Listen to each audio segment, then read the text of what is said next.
Hey everyone, it's Amy here, and it's really good to be back. Today I'm going to be talking about the book Finding Your Own North Star by Martha Beck, and I'll jump right into it with the quote: "The universe is conspiring in your favor." And I want to open with this quote because no matter your belief system, whether or not you believe in a higher power or a higher version of yourself, whatever it is, there is a higher power looking out for you, and there is a higher power conspiring in your favor. I do believe this. I do believe in those serendipitous moments, and I feel when you lean into them, really magical things can happen when you allow your mind to be open in that way. And maybe clicking on this video and listening to it is just one of those things. It was one of the things you needed to hear, um, to do whatever you need to do.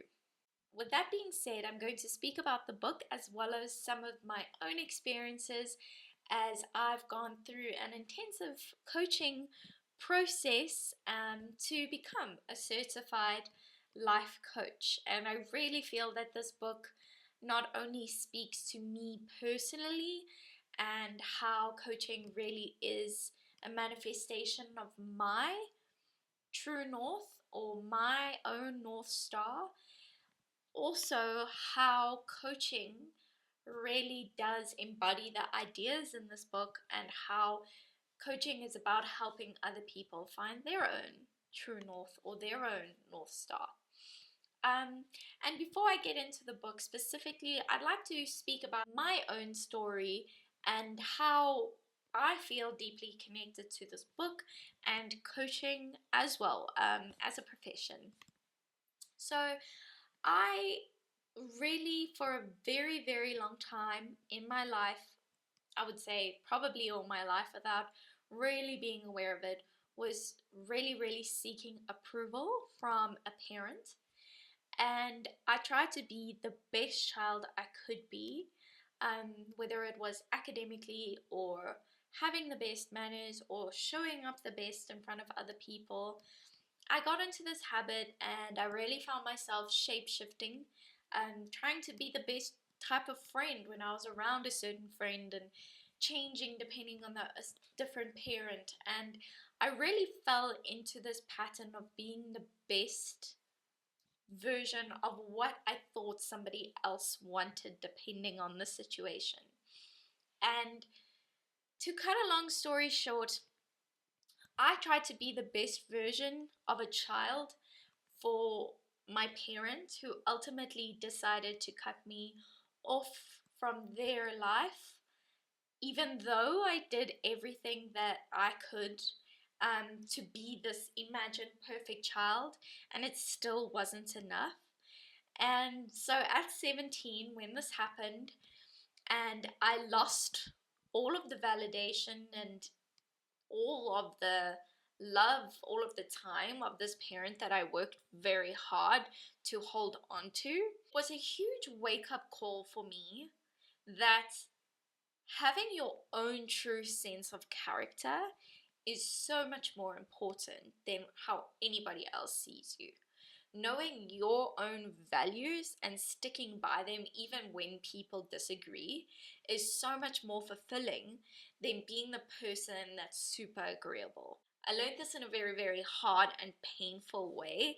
However, I can see from reading this book and going through a coaching experience and many other things that it was so, so vital, and something that I really appreciate that I've been through, because I can say right now that I work very hard to be proud of myself, and I work very hard to go to sleep every night knowing that I did the best by my own definitions, and that the opinion that you have of you is the most important one.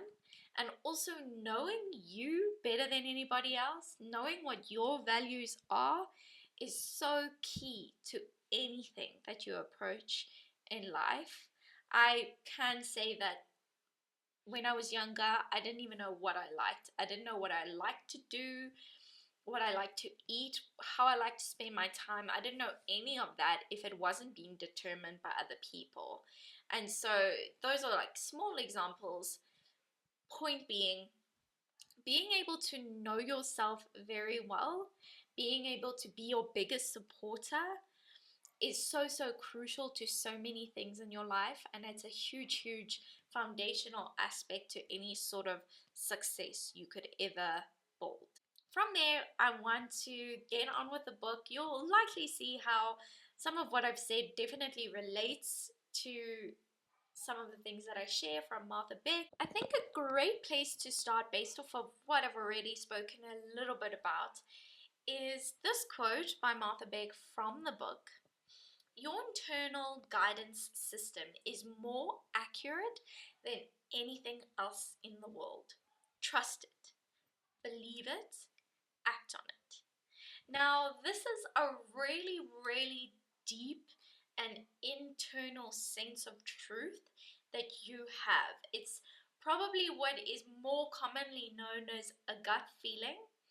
So you can even take a moment and think back to a time when there was something happening that you had a gut feeling about. Maybe you had a gut feeling that a person wasn't a good person, even though they portray themselves to be that way. Maybe you had a gut feeling that a certain situation was bad and you shouldn't go there and you couldn't really explain why. Or maybe you had this gut feeling that you should do something. You have a really good feeling about it. Think on that moment, reflect on it. Notice if you were right, if you decided that you were going to follow that gut feeling and you were glad that you did. Odds are you were.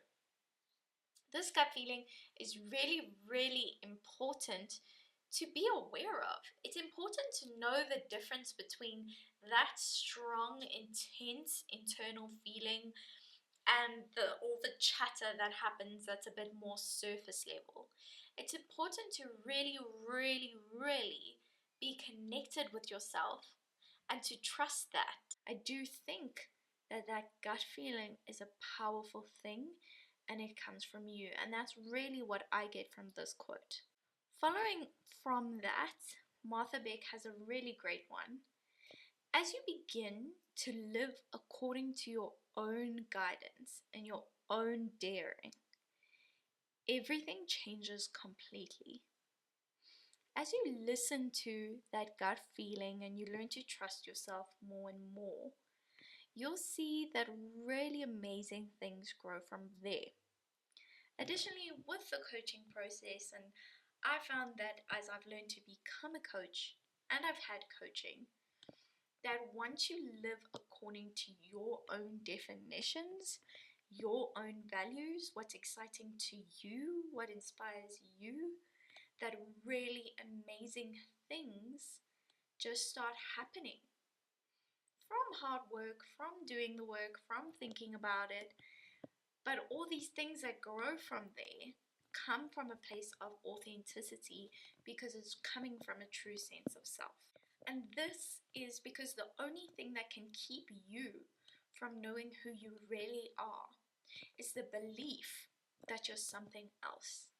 I think we often fall into this trap trying to live according to others' expectations.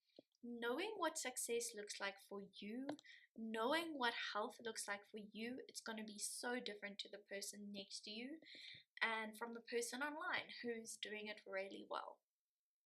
The only thing that's stopping you from achieving goals that you have is your belief of why you can't get there, or of what it should look like. Or maybe even you're distracted by so many other ideas around that thing that you don't even tap into the unique perspective that you could have or how it could look like that is different from how it looks like for other people. This is because, as Martha says, the only thing keeping you from getting what you want is the story you keep telling yourself about why you can't have it. And this is really what strikes me that is the magic that's in coaching, is because we all live according to the stories that we tell ourselves.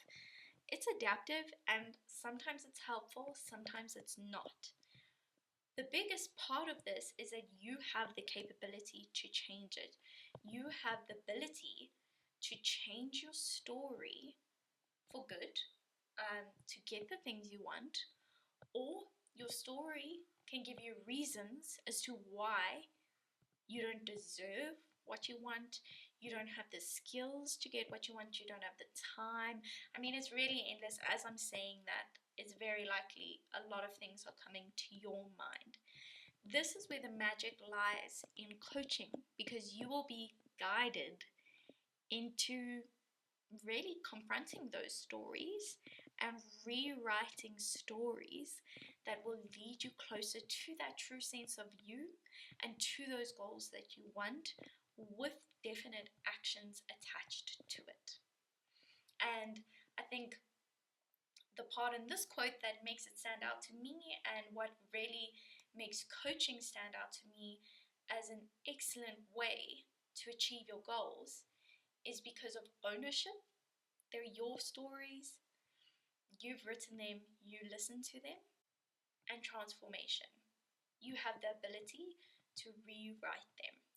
You can transform, you can change, it really is up to you. Following on from there, Martha said, you can't wait for inspiration, you have to go after it with a club. And maybe this video is enough inspiration for you. I think we've all been in situations where we've wanted to do something and we don't do it because we're waiting for the right time, or we're waiting for that little burst of motivation, and it may never come. Don't let that be the story that might stop you from achieving what you want to achieve, no matter how big or small it is. Don't let yourself wait for it. You could have it now, you could start now. Don't wait for the inspiration, make the inspiration. Any feeling you've ever had has come from you. So it comes from within. Who's to say you're not capable of creating that somehow? And of course, I really want to acknowledge that life isn't all sunshine and roses, and emotions that are on the more lower side of the scale, like fear, they're not bad. I think that it's healthy to have a full spectrum of emotion, but dare to live the life you've always wanted. It's waiting for you on the other side of fear. Martha Beck's very wise words. Don't let the fear be something that stops you. Don't let that moment of discomfort determine a bigger picture for you. Let that inner guidance, let that higher version of yourself, let that inspiration determine your bigger picture. Don't let those fleeting emotions, when you feel slightly uncomfortable or you think you may feel uncomfortable, don't let that be a determining factor in your life. With that, I really want to share this quote that, again, I find has so many links to coaching and really excites me. And I really appreciate Martha Beck for putting it in these words. You are the author of your own story. If you don't like how it's going, write a new chapter. Again, it's that responsibility, and that really comes in with coaching. As much as I, as the coach, will be your guide, will help you think, I'll keep you accountable to actions, you have to show up. You have that responsibility. Can be scary. At the same time, it's really uplifting and empowering, because you could change your life right now, starting with one small decision, one small action. It can really be a domino effect. It's all up to you to get started on it, to take those small steps. And I'm sure that I'm sure I'm talking to people who have overcome great things and achieved amazing things. There's little steps that's part of achieving something bigger. You could very well start that first little step that will get you to where you want to be. You have this power, so use everything you can. Make use of that power. Be aware of it. Let that strong inner true north, higher self be the thing that guides you in your life. Now, I know I've shared a lot of quotes from this book that I find very inspiring and link very much to coaching. I would also like to share some practical advice that Martha Beck gives you to help you on this process of discovering your true north or that true sense of self. One of them is to create your timeline. So basically, like you've probably seen with famous people, they have a timeline of certain events in their life that were important, that maybe put them on a certain path. Do this for yourself. Think back, make a timeline for yourself, and think of these really important moments in your life, good, bad, or in between, that really stood out for you, they were meaningful to you in whatever way. Sit with it and reflect on it. It's likely that these moments will be very determining or give you a lot of perspective in things that are meaningful to you or things that have sort of molded the way that you think and the things that are important to you, the things that make you happy. Along with this, a really great thing to do is to map out your core desires. And the word desire is very key here. It's not just something that you like. Desire is a lot deeper. There's a deep sense of joy, fulfillment, and purpose when it comes to things that you desire. What are things that you do where you forget that time is there? It's a factor. What are things that you do that you feel you are really being your best self? What are things you do or have done where you feel you are really connecting to your power, to your strengths? What are things you've done where you've really felt like, I should be here, this is where I'm meant to be, where you felt excited, where you felt inspired? Think about those things and write them all down and again reflect. And you can also take your timeline and take those desires and see, be curious if there's any similarities, if there's any overlap. I know for me that when I've done things like this, I've really, really known that I deeply want to help people and be of service to others. I know that I really enjoy speaking about self-development, speaking about growth. That really makes me excited. And coaching is an excellent way for me to merge those things, to be the guide that a lot of people seek, and to speak about things that they find may help them, that to brainstorm with people, to come up with actions. Those are all parts of coaching that I really enjoy, and most of all, just to be able to bear witness to transformation. It really is possible, and I have seen it. I have seen people before my eyes who I've coached who have been afraid of something or who couldn't imagine something, and once they make that small step, or once they connect or start to connect with that inner sense of self, they just start transforming. Thank you so much for listening. I know I've mentioned a lot about me as a coach and my coaching journey, along with this idea of discovering your true north as I discovered mine, and coaching being a manifestation of that. I do believe that your true north manifests in many, many different ways. For me, coaching is one of them. I've mentioned it and peppered it in there. If anybody enjoys my way of thinking and may feel that I could be a suitable guide to you and what you would like to achieve and your goals and connecting with your real, true north, then please reach out. I'll leave some contact details below. I'd be very excited to connect with you and discuss this